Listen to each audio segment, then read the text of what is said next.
Hi everyone, Sam here from Brainwaves. This week we've had a bit of disturbance along the line. You'll notice it in some of Jamie's audio and especially later towards the end when something happens. We can't really explain it, we don't know what's happening. Just to let you know, that's the issues with Jamie's audio for this week. Hopefully next week it's all back up on track. Enjoy the show. I'm Iain McAllister, and I beat Sam at most of the games last Sunday. I'm Sam Maggs, and I'm plotting my revenge. I'm Jamie Adams, and I'm good for 28 days or your money back. And this is Brainwaves, bringing you the best in tabletop gaming news.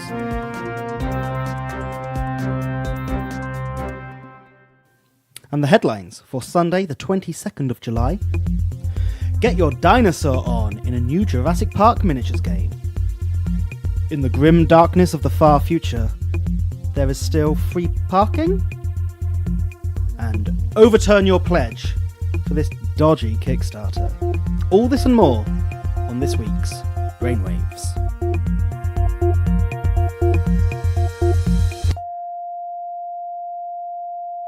Mondo Studios, previous publishers of The Thing, Infection at Outpost 31, have announced their new game, an asymmetrical dungeon crawler in the Jurassic Park universe.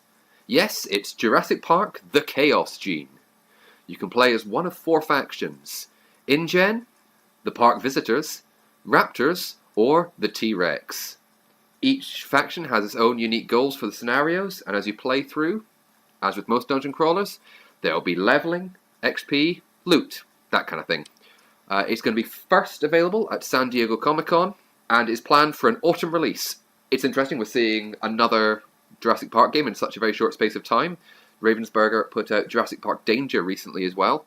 And we've got the new Dinosaur Island Kickstarters on its way soon as well. We've seen quite a few sort of dino-themed games since the new Jurassic World films came on to... Yeah, there was also quite an in-depth kind of park builder PC game as well, wasn't there? Jurassic World Evolution, I believe. That actually looked pretty cool, to be honest. But this looks all right. I mean, the minis look fine, but, you know, they're minis.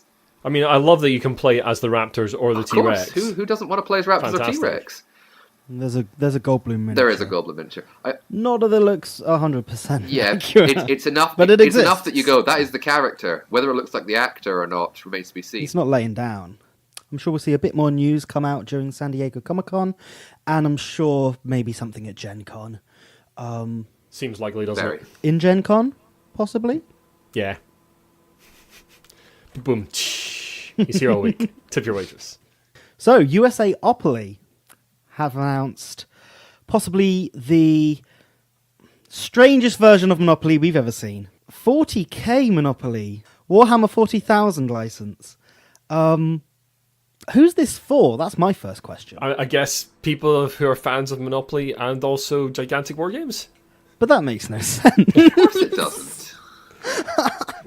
Have you seen the individual character things for it? I They're have all not. like I'm heresy about to have a symbols Yes, and stuff. we've got Fantastic. six different diecast tokens which represent the different factions. We've got an Imperial Guard bayonet, or is that a Town War Knife? It might be a Space Marine helmet, a Chaos 8-pointed star. It's all unique things, and building outposts and fortifications instead of houses and hotels. Fantastic. Mayfair for Warhammer 40k is Holy Terra, because of course it is. But the thing is, it's Monopoly, but it's recommended for 13 plus. I guess because the content. That's the only reason I'd say. Let's face it, 40k has a lot of space Nazis in it, Yeah. But the Monopoly version doesn't. doesn't it? It's just got names of things. There's no context at all. I don't know. Probably I find this a really weird move. Probably graphical images. I mean, presumably Games Workshop got paid quite a bit for the license, and they just went, yeah, whatever. Surely, yeah, it must be. Seems reasonable to me. Any way to get the license out in more among the pop culture. Yeah. I suppose Especially when they do seem to be trying to do more intro games like Kill Team, Shadespire, things like that. Getting that name out there, that's good for them. It's more of what they were doing with video games as well. Several years ago, you know, they took before they were very exclusive with their licensing. Now it's more of a scattergun approach. They think, you know, we'll put everything out there, get what we can, and in all, it seems to be reaping not bad returns. It does seem to be working, yeah. Well, we'll see if there's any more news on that in the future. There's not going to be any more news, folks. There's a 40k Monopoly coming out. That's the news. That's your lot. I'm waiting for 40k Cluedo. Did the Emperor do it, or It was Horus on the something. Spirit of Vengeance with his World Breaker. we're going to get letters about that? You realise something about that's going to be wrong, right? Oh yeah, and I expect it. Oh well.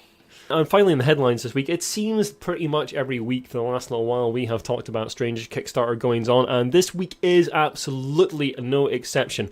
In the last few days, the Kickstarter for Overturn Rising Sands has come under a massive amount of scrutiny. The first accusation started flying a little over a week ago, I think now, where someone had pointed out that the rulebook that had gone up for the game was extremely similar, i.e. copy and pasted from the rulebook for Massive Darkness by Cool Mini or not.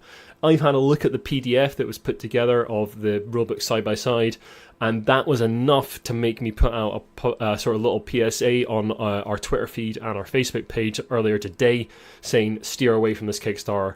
This looks extremely dodgy because a lot of it is literally copy and pasted. Many are calling this a scam.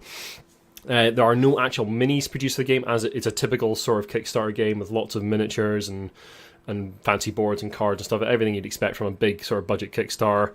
Their goal was extremely low at £25,890. They are currently sitting at £94,898. That was about 120 earlier today. So, and they are taking a massive plunge, a massive hit with this Kickstarter at the moment. But they only have 47 hours to go, and it looks like it may still fund. I've got a quote from Stuart Gardside of Studio 51, who reached out to creators early on in the process of creating the game.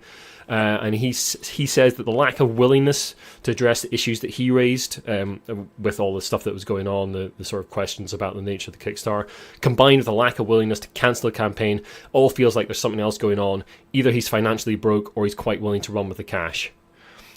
Stuart went on to say that he's mentored hundreds of creators now since 1997, and this is the first where I felt that he's not genuinely interested in resolving the issues and is more about the money. My friend Keith McLennan of Cardboard and Coffee, I'll put a link to that in the show notes, had a little dig around the comment section where the creator had responded to some of the criticisms. There's various ones that he dug up, but this one in particular stunned me. This is from the creator himself. Because this isn't the rulebook that the backers are going to get, it may bear similarities with a certain game, but as an alpha version it was only provided to the backers so they could get a basic understanding of the game.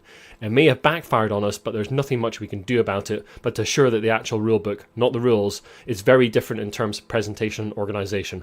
That's all I can say in our defence. So basically he's admitting to plagiarising the rulebook. Completely out and out admitting it. And also saying that the final rulebook will be different, so what game are you getting? Yeah, at the same time, he said the rulebook, but not the rules, is very different. Yeah, so I'm going to just play devil's advocate go ahead. for the sake of it, in a sense.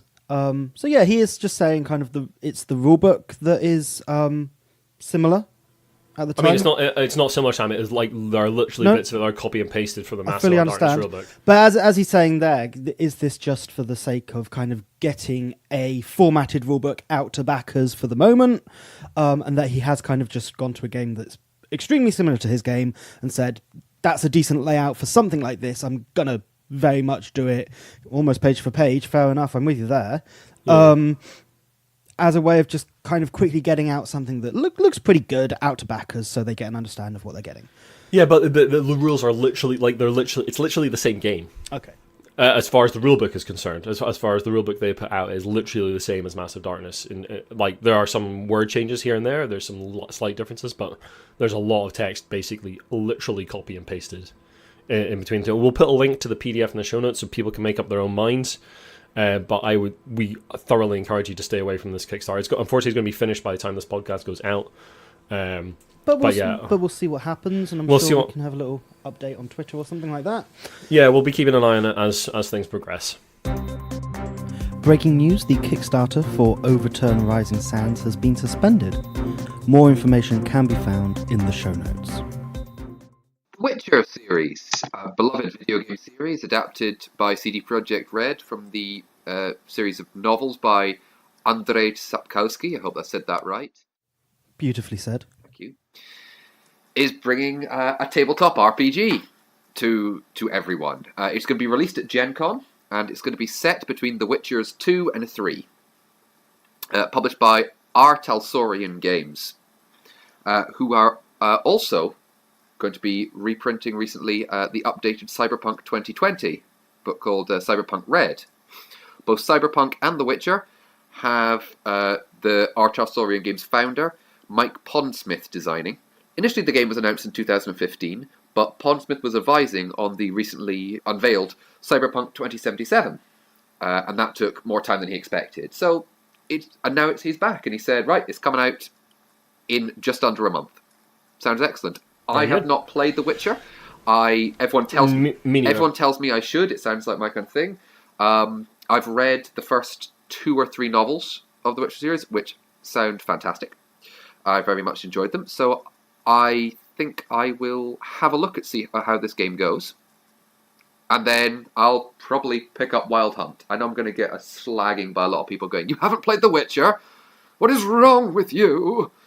But, we can't play it. It sounds like something that's right up my alley. Hobby World have announced a brand new edition of Spyfall. Following Spyfall and Spyfall 2, we are now getting Spyfall Time Travel.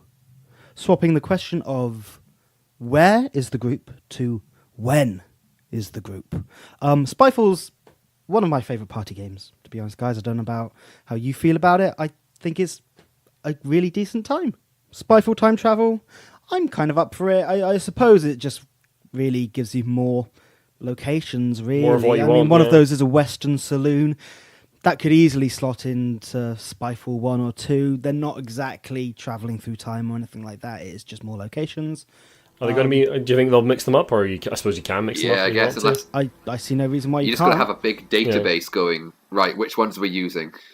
I mean, Spyfall's kind of had this already, didn't it? Like, it has, like, Crusades and, like, space and things like that in it, if I remember correctly. Yeah. So I'm not entirely sure why it's time travel. Well, just looking through what they've got here, it does seem a bit more across time centred. Okay. So we've got Robin Hood's Merry Men, Neanderthal Cave, World War II tank battle, the Black Plague, pyramid construction. So we've got a bit more kind of, but it seems all right.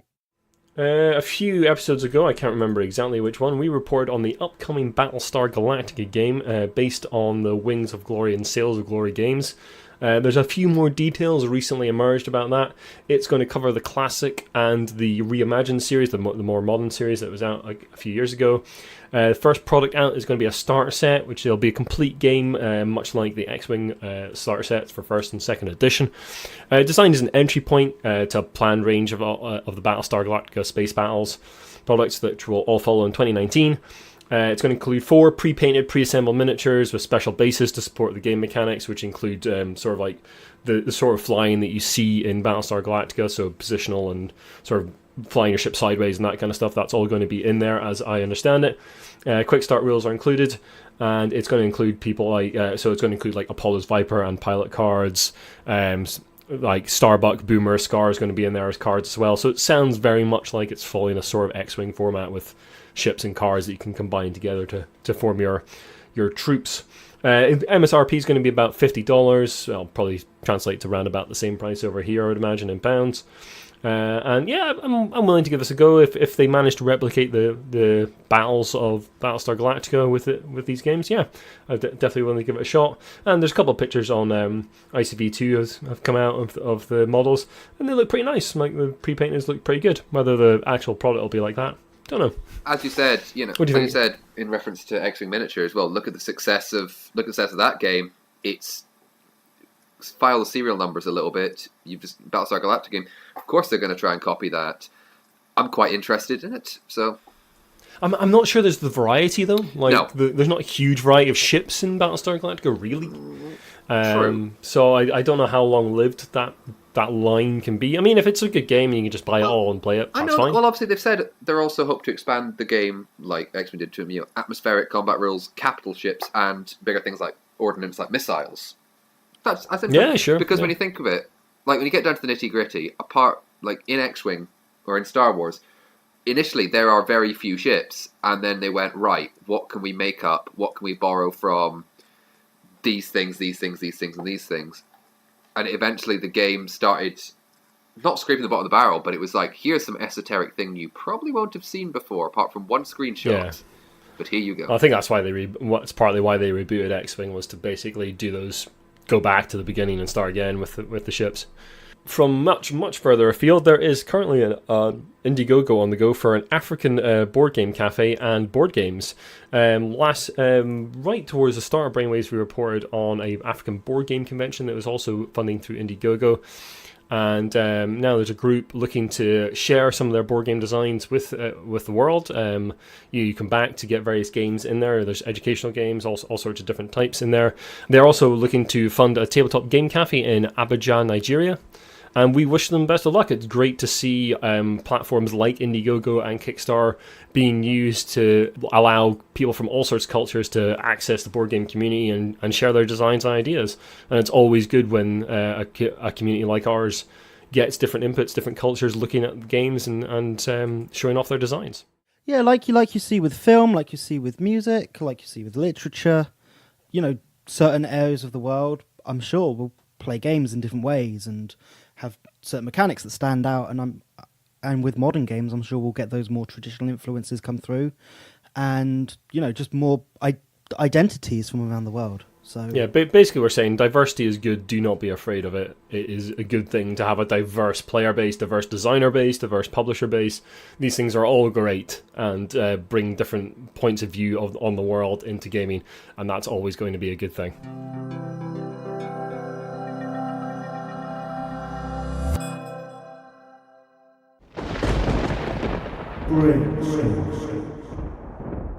It has probably not escaped anybody's notice that Cool Mini or Not are back on Kickstarter with their latest project called Cthulhu Death May Die. This is yet another game that is full of grey plastic miniatures from Cool Mini or Not, and it has a particular pledge level. It has a miniature, well, I say miniature, this thing is larger than like some small children, and there are pictures to prove it.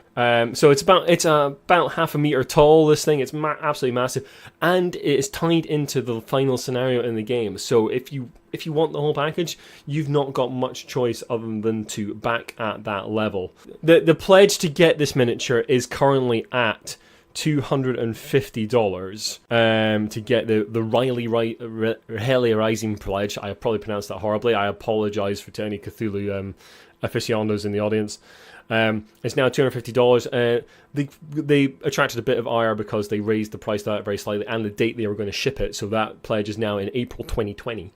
You'll be receiving your full pledge in there. But what we want to really discuss, the thing we want to really talk about on Brainstorm this week is Kickstarter has seen a massive rise in this kind of game. Big boxes, and Overturn that we were talking about earlier in the podcast as well. Big boxes full of grey plastic miniatures with games that may or may not be good. And is it really necessary to have all these minis and all these luxury products in air quotes? There are games out there that I would consider luxury and are very small but beautiful art, beautiful components, and are not full of grey plastic miniatures. Do we really need all these grey plastic miniatures, and what is the alternative? What do you think, guys? I think it attracts a certain type of gamer. People wanting. I think it's also perceived quality as well. A possibly false perception of quality. You're getting all this plastic, you're getting all this stuff, so surely it's got to be good, right? I'm paying this much money for it, so surely that's a product that is worth me buying. But don't you think that's just like quality by weight almost? Oh, absolutely. Yeah. Like I'm not saying that is the truth. What I just said, but that's the message it's putting across. Very possibly saying, look, you get all this stuff. It's going to be amazing. Fair enough, the miniatures do look very good quality. They look fantastic. There's some really, really cool things that you get. I love the Hasta miniature. I think that looks fantastic. And, if I'm being honest, the giant Cthulhu looks great. Yeah, I mean, don't get me wrong, I think these minis do look cool, but my experience of these games when they're on the table is that it's just a sea of grey plastic. It's sometimes hard to tell what's what. Yes. With some miniatures, and like something like Gloomhaven has got the standees in it, which are a little hard to tell what they are if you set them up wrong. But at least you can tell they're coloured. The game looks good on the table straight away. I don't have to spend hours painting miniatures. So the versatility, as you're saying, it's a sea of grey plastic. The opportunity is there for you to paint each of your miniatures and give it like a unique flavour that's to your game, to your thing. So you can paints, and you can see that is a Shoggoth that is put down, and you know that. I mean, and that's not even from Death May Die. You look at Zombicide and that. Also, the versatility that you take this and you lose. Let's just say Death May Die because it's open in front of me. You take that and you use it in a Call of Cthulhu campaign. I mean, if you're coming against it, you're playing Call of Cthulhu wrong. But you have that versatility that you can put them down and you can go, right, this is in my campaign now, or these guys from Zombicide, this is in my campaign now, and I can use this, and I've got these for fighting, and that's great. It's great that there's an accessible source of miniatures. Cthulhu miniatures. Of miniatures. Because we didn't have enough of those before now. in multiple games that also play as games rather than just standees that you can put in if you feel like it in a campaign that you might run 5 years down the line. I'd say, going back to that Sea of Grey plastic argument, I'd say the closest things I've played to that fit in with that are obviously standard tabletop miniatures games, so something like Warhammer, where you might not have all your stuff painted and you are just running a sea of grey plastic, and that's what that is. But very much part of that experience that Games Workshop and miniature games companies are selling you is the customization and painting your models, which isn't part of this necessarily. Yeah.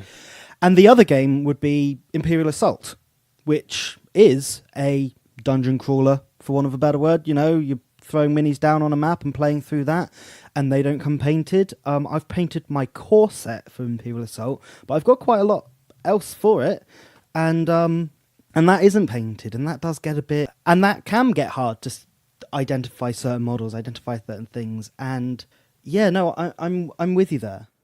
I mean, I think we've become like. Kickstarter seems to become obsessed with the huge miniature pledges and seeing that as quality. But for instance, at lunchtime today, I was playing a game with our friends Iain and Scott, and Sam was there as well doing a bit of work, called Civ, which is like a little box game, 13 quid, which is absolutely fantastic. Cart Impera Victoria, which is absolutely fantastic. And I think that's a really lush little product. It's a luxury little product. The card art is lovely. The cards feel nice. There's a little metal coin for tracking a particular thing. Very nice metal coin, and it's just a nice little package. And I really like those games. I really like the theme coming through in art and nice colourful art. I don't need huge plastic miniatures for every game, and I don't really want them. I think you don't need plastic miniatures for every game. I think what is prevalent right now is the kind of dungeon crawler. And I think that is the best thing for plastic miniatures. I think it's also worth pointing out the name of this company is Cool Mini on Art. Oh yeah. And this is obviously what they do. They've built a reputation on it, but it then has become the norm for Kickstarter. A lot of Kickstarter board games are now big box, lots this of plastic. format. Big box, lots of plastic miniatures. Even if the game doesn't necessarily warrant that, just to try and get eyes on their product. Yeah, and one that springs to mind recently is the Monolith Batman miniatures game, which was so Gotham City Chronicles, Two that spring to mind for me are Dark Souls game from Steamforged Games, which of course is also going to have the Dark Souls IP fans also interested, and also the monstrous box of Beat You to Death with It, Kingdom Death Monster. I mean, I think to be slightly fair to those games, I think the actual number of miniatures on the board in those games is actually quite small at a particular moment in time. I believe it is, but I'm not 100% sure. I believe it is, but it is the variety, and again that it's a dungeon crawler. It's a procedural. You unlock and you new levels and you face more powerful characters. Also, at the same time, you think about gamers, and we're always wanting things that look nice and play nice, and that's really good. But also, if you're playing it, small part again. This is a conjecture, possibly. That you're playing it, say, in public with a group of people, you want to have a nice table presence as well, and you want people to. But that's the thing. You see, I think like a horde of grey plastic miniatures has no table. Well, then they presence. paint them. It just looks like but that takes time and effort, and not everyone wants to do that. And especially board gamers, like Sam says, people who pick up 40k and stuff like that. That's part of that hobby, absolutely. And you probably will paint some mention. It's sort of expected, yeah. Board gamers absolutely are not the same mindset, I don't think. Some will be, but I think it's a much smaller majority than the people who will pick up like a 40k starter set. I'm completely with you. Okay. And paint it up. So yeah, I don't think that. I mean, like something like like another big box miniatures game I can think of that has different coloured plastic, which has a bit more tale presence, like something like Cthulhu Wars. Oh, yeah. With different factions have different coloured plastic at least, so at least it's easy to tell who's who, who's what's going on. Well, famously, and I own, not famously I own, but famously part of that argument is War of the Ring, where the two factions are the good guys and the bad guys. They come in two different types of plastic. Bad guys are red, good guys are blue. But within those two players, there's 4 or 5 factions aside, and they're tiny miniatures, and it's so hard to tell them apart sometimes. Yeah. So hard to tell them War apart. of the Ring has a few usability problems from what I've heard about. I haven't played it myself, but I've heard about the usability problems. Played it Great once with game. Sam. Great. Yeah. But yeah, it is a bit kind of... What? What's what? I can't tell. Do you think so? Let's look at War of the Ring briefly. Then, do you think that game would have been better if they had like different coloured, like cardboard chits, for instance, or something like that, instead of all the miniatures? I think miniatures are fine because I think it harkens back to stuff like Risk and things like that. Yeah, you know? okay. And it's aimed at that kind of person, the kind of person who, in their teens, played a lot of Risk, has grown up, wants something a bit more complicated, and Lord of the Rings is that kind of big, grand strategy thing. And to be honest, everyone likes pushing a load of miniatures around a table for a while. That is kind of fun. It's the tactile sensation. I agree. It's why we go for. It's why we go for Yeah. the metal coins. It's why we go for the plastic minis. It's that tactile, lovely sensation of going, yeah, I'll put that there. But then you look at something like Small World, which is an area control game, could have lots of miniatures, and that is just cardboard tokens representing your guys. Really, really nicely, really nice art cardboard tokens as well. Absolutely. I think, yes, miniatures could just be replaced with cardboard chits. You could do that. But actually, will that have the same draw? Are people going to buy that? You know?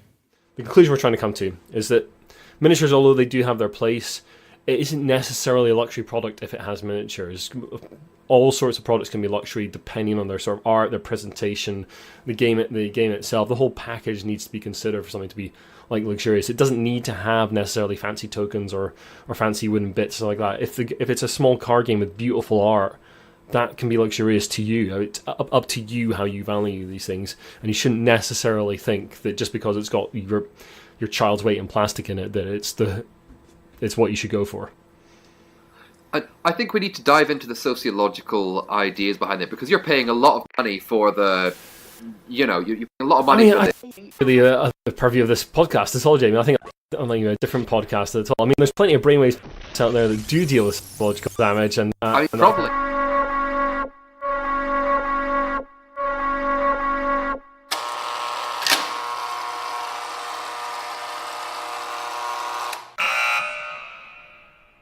Hello and welcome to Bunker 42, the entertainment bunker, bringing you the best in entertainment, well, the only entertainment in the bunker. Of course, today we are back with yet another individual who has brought their board game, their one and only board game, allowed by the authority. Do not question the authority. Do not question the authority. With me today is tastemaker from the before time, Rory Summers of the Board Meetings blog. How are you doing, Rory?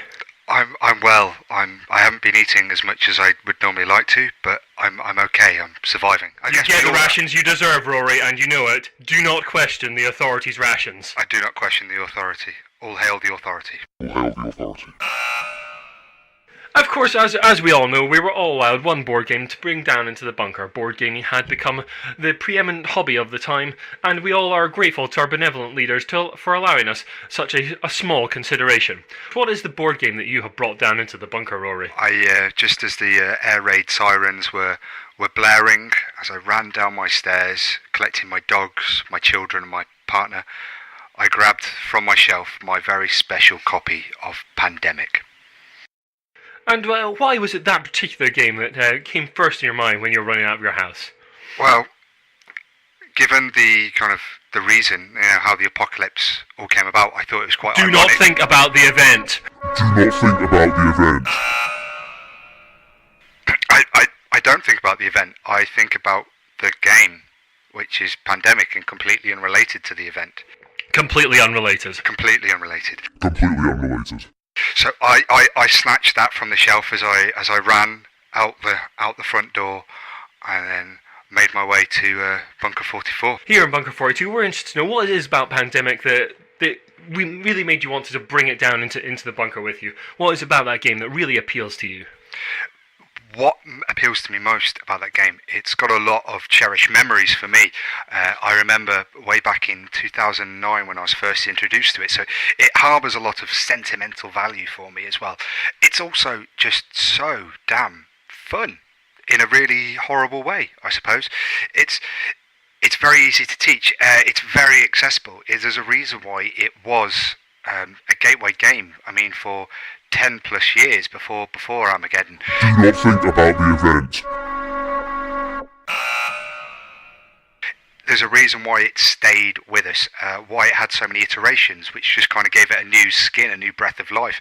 But it was the core of Pandemic. There was something about those mechanics and that ticking clock, that epidemic, that infection deck and the reshuffling, the simplicity when we look back to where we are from where we are now, how simple that was, but how captivating and how entertaining it was more than anything. Of course, it does carry an excellent message that we must all work together to get back to the surface one day. One day. Did you have many of the expansions in Pandemic and numerous expansions over the years? Yes. Now, my special copy of Pandemic is in a broken token wooden box. I've got all the expansions inside it, and I've even pimped out some of the components. So I don't have little cubes. I have little plastic disease tokens, each one a different shape and different colour. Very nice. Yes, it looks quite pretty on the table now. Everything is sleeved. Everything. I don't want to say bomb-proof. Sleeving is mandatory. The authority does demand that all games are sleeved. All games are sleeved. Don't question the authority. And was there a particular favourite expansion you had? Do you think that some were better than others? I definitely do think some were better than others. The bioterrorist expansion was interesting. Hidden movement games aren't always my thing, but it can be quite fun how it turns that game just enough on its head to add an extra level, although it is very, very easy, I think, for the bioterrorist to win. The In the Lab was a great one. I forget all their names now, but the On the Brink, which was the first expansion, that has to be my favourite. It has the mutation. It has the extra roles, probably the best extra roles, additional roles. I forget the other bits now. That's quite all right, Rory. We all forget things from them before time. Thank you very much for being on today's show, and go about your business. And do not question the authority. Do not question the authority.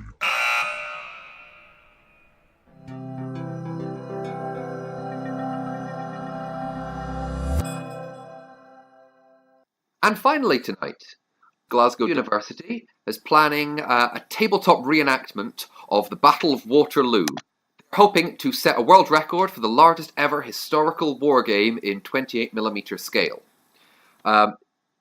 Every single unit, battalion, artillery battery that was present at the battle will be replicated in this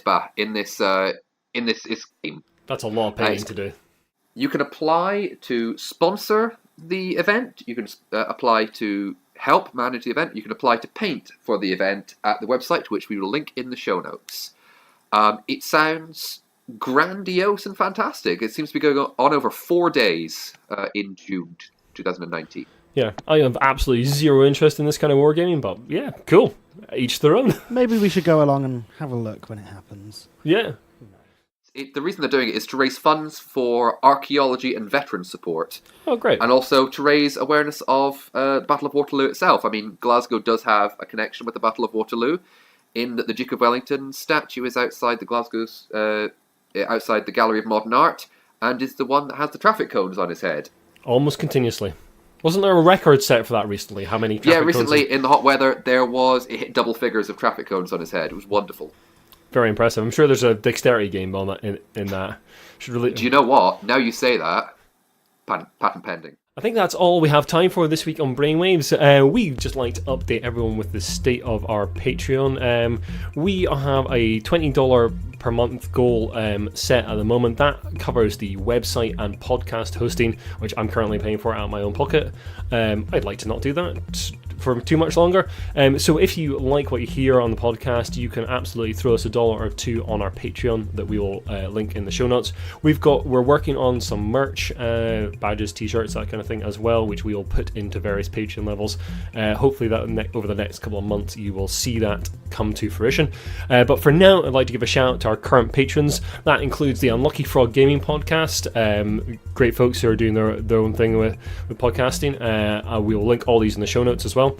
We're Not Wizards as well, which I was on earlier in the year. They do interviews with various sort of board game luminaries. My friend Matt Mitchell, who is RPG designer and good mate from the Collective Endeavour days, and secret patron who didn't want anything at all, but is a friend of mine. So thanks very much, buddy. And yeah, if you want to have a shout on the podcast, you can pledge at the $1 level.